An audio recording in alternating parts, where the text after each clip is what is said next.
This is how we do it. This is how we do it. La la la la la. Sha la la la. This is how we do it. La la la la. This is how we do it.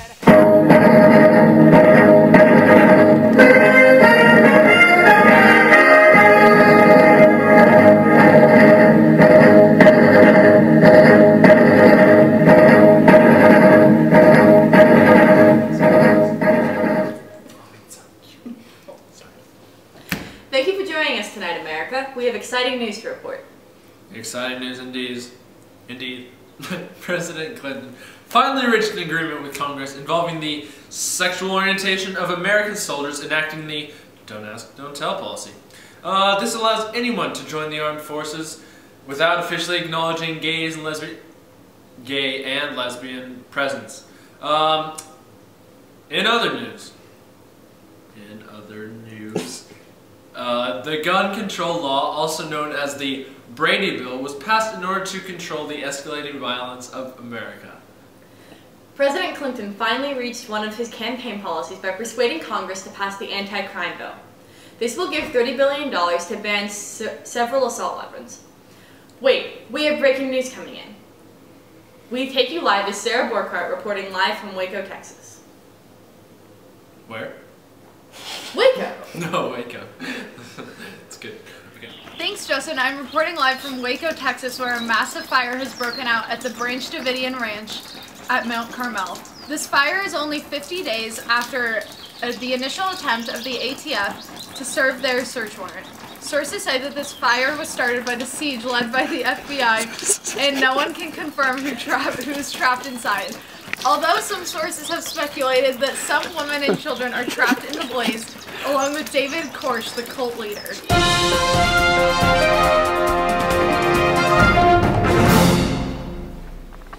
We join you tonight with heavy hearts as news of a bombing in Oklahoma City has just reached us. The bombing occurred on an Oklahoma federal building earlier this morning that took the lives of over 100 people.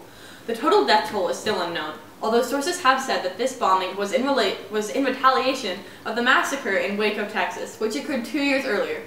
Police have the anti-government extremist Timothy McVeigh in custody at the moment, although the actual bomber was killed and a truck exploded in this federal building.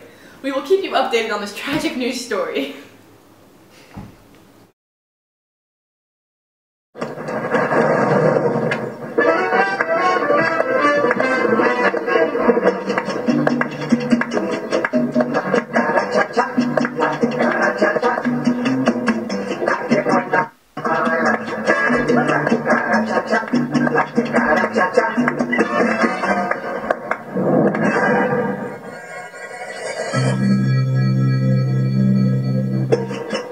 It's time for E-Trade, the #1 place to invest online.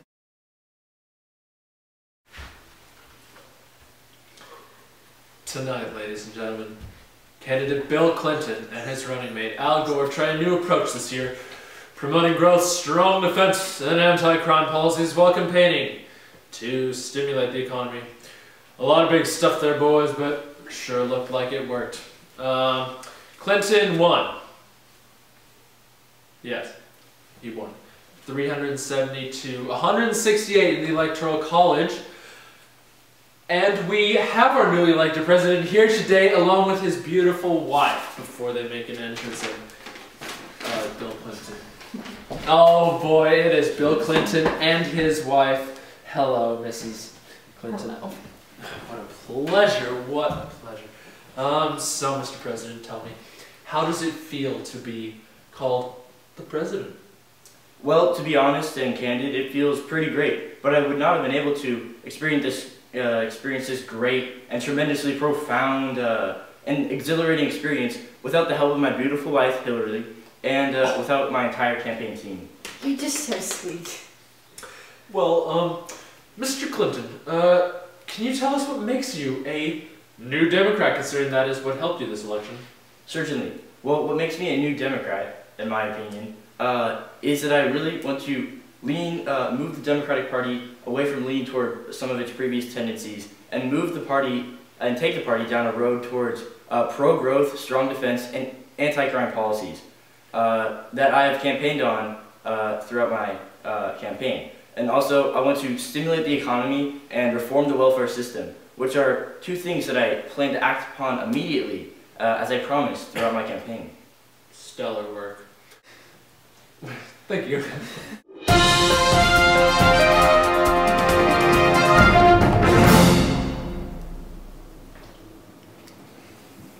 Tonight, I'm able to inform you for the second time that Mr. Bill Clinton has been elected president of our lovely America. Again, Clinton won 379 electoral votes to clinch a victory of the Republican candidate, Robert Dole in the in the presidential election in 1996. I know I'm eagerly awaiting Mr. Clinton's second term, but there's other news to report. Indeed there is. The Welfare Reform Bill was passed, granting a major victory for conservatives.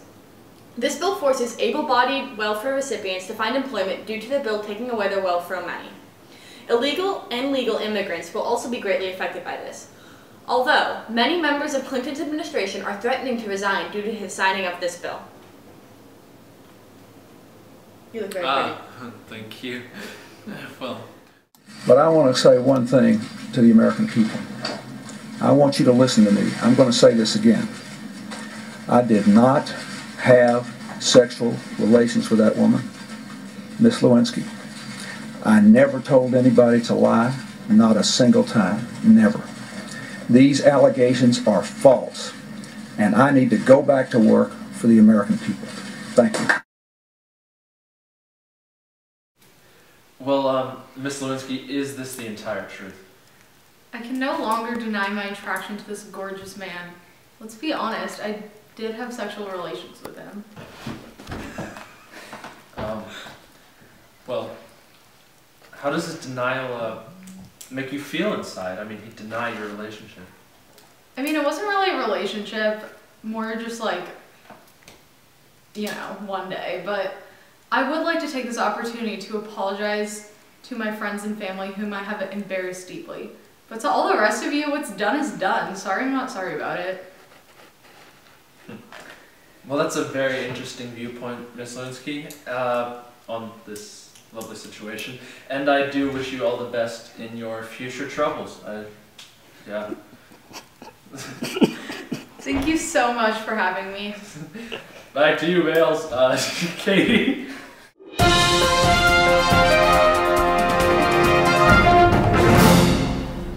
Congress made a move to impeach President Clinton today due to a sex scandal with Monica Lewinsky and his attempts to cover up the scandal by lying. Indeed. In other news, tragedy has struck America again as two students in Littleton, Colorado, killed not only one teacher, well, killed a teacher, but then 12 fellow students of theirs in the dramatic school shooting that took place in Columbine High School. Tragic event. Our hearts go out to the families affected by this terrible tragedy. Stay tuned for more local, groundbreaking news here on CNN. We're not CNN. Channel 2.